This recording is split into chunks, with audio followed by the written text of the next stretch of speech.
ከቅዱሳት መጻሕፍት የሆነ እናም በብዙ ታማኝ አማኞች ሕይወት ላይ ዝም ባለ ማለታቸው የራሳቸውን ዕድል ሲያጠፉ የተገኘ እውነት ነው። እውነቱ መራራ ነው። ምላሳችሁ ወይ የወደፊት ሕይወታችሁን እየገነባ ነው ወይ ደግሞ እያቃጠለው ነው። ምሳሌ 18:21 በግልጽ እንዲህ ይላል፣ ሞትና ሕይወት በምላስ እጅ ናቸው። መደበቅ ያለባችሁ አንደኛው ነገር እግዚአብሔር የሰጣችሁን ራዕይ ነው። በሕይወታችሁ በፍጹም ሳታሳኩት መናገር የሌለባችሁ ነገር ቢኖር አንዱ ይህ ነው። እግዚአብሔር አስደናቂ ነገር ያሳያችኋል። አገልግሎት፣ ንግድ፣ ጥሪ። እናም የምታደርጉት የመጀመሪያው ነገር ስለ እሱ ለሌሎች ማጋራት፣ ለጓደኞቻችሁ፣ ለቤተሰብ መናገር ነው።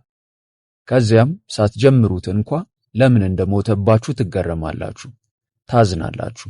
ሉቃስ 2:19 እንዲህ ይላል፣ ማርያም ግን ይህን ነገር ሁሉ በልቧ እያሰበች ትጠብቀው ነበር ይላል። መልአክ የዓለምን አዳኝ እንደምትወልድ ነግሯት፣ እርሷ ግን ዝም አለች። ለምን? ጊዜው ሳይደርስ የሚወጣ መገለጥ መለኮታዊ ተልእኮችን ይገድላልና።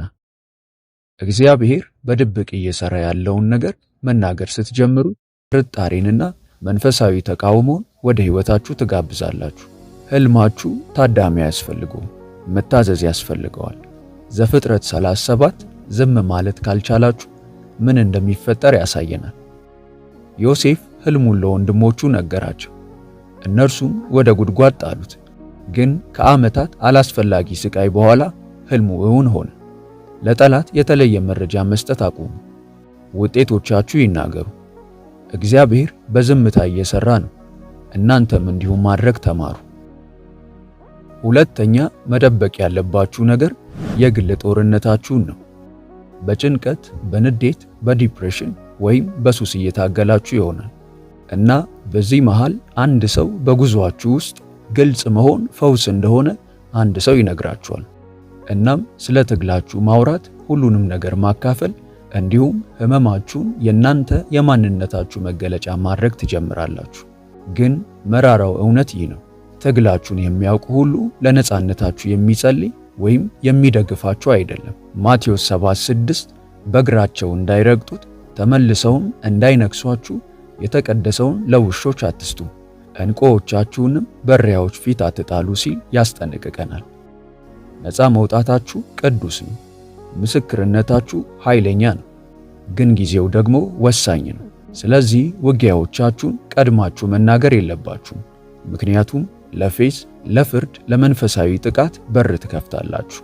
ሰዎች በድላችሁ ፋንታ በትግሎቻችሁ ወይም በምታልፉባቸው ነገሮች እናንተን መወሰን ይጀምራሉ።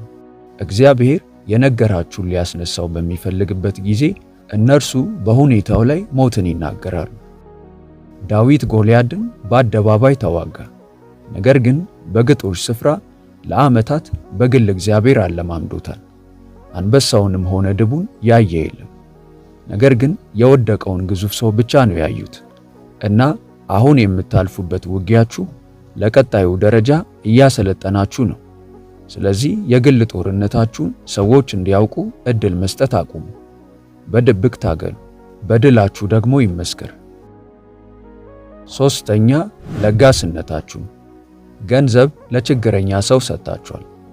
በበጎ ፈቃደኝነት አገልግላችኋል። በስም የማታውቁትን ሰው በድብቅ ባርካችኋል። እናም ስለሱ ለሰዎች ትናገራላችሁ።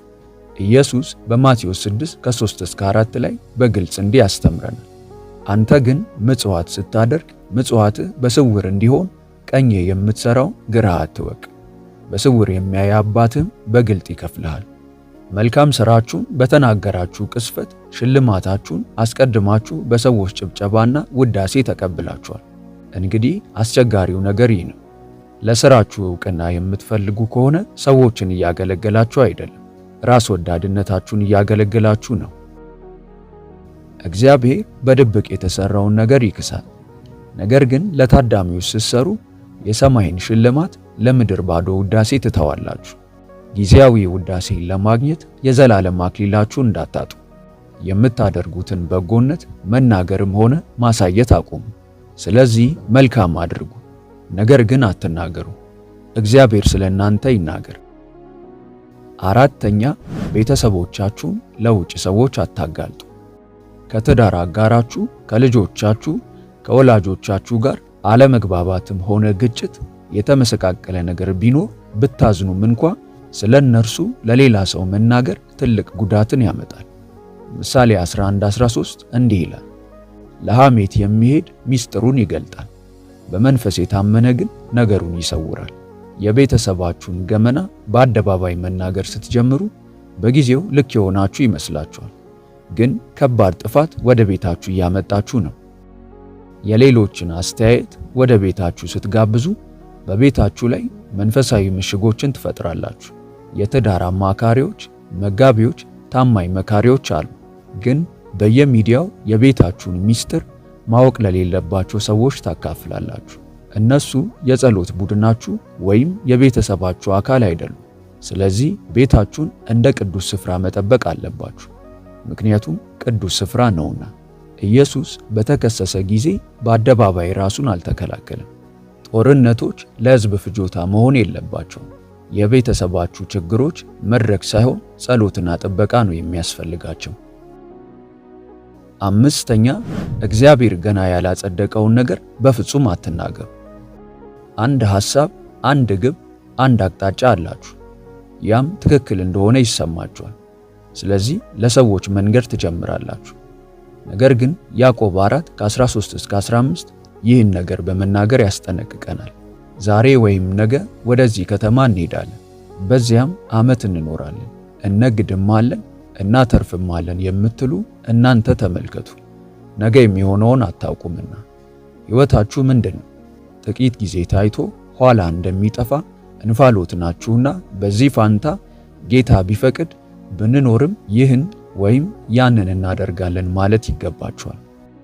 በስሜት መመራት አቁማችሁ በእግዚአብሔር ፈቃድ መመራት ጀምሩ። አንድን ነገር ያለ ጊዜው ከተናገራችሁ በኋላ ምን ያህል ጊዜ ነው ወደ ኋላ ለመመለስና ለማስተካከል የሞከራችሁት?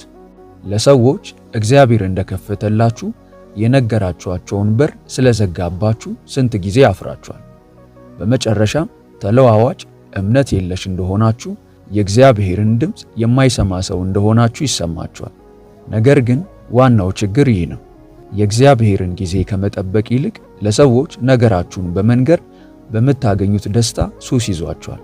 በመጀመሪያ እግዚአብሔር ምን ማድረግ እንዳለባችሁ እስኪ ነግራችሁ ጠብቁ። ከዚያ ስለ ጉዳዩ ለሰዎች መንገር ትችላላችሁ። ኖህና አብርሃም ዕቅዳቸውን ለማንም ከመንገራቸው በፊት የእግዚአብሔርን መመሪያዎች ጠበቁ። መጀመሪያ ማረጋገጫ ማግኘት አለባችሁ፣ ከዚያም መናገር ትችላላችሁ። ከአሁን ጀምሮ በምትናገሩት ነገር በጣም ተጠንቀቁ። የወደፊት ዕጣችሁ በምትናገሩት ነገር ላይ የተመሰረተ ነውና ራሳችሁን ለማስተዋወቅ መሞከራችሁን አቁሙ። እግዚአብሔር ዕድሎችን ይስጣችሁ። እሱ ስለ እናንተ ለሰዎች ይናገር፣ ማድረግ የምትችሉትን ያሳያችሁ።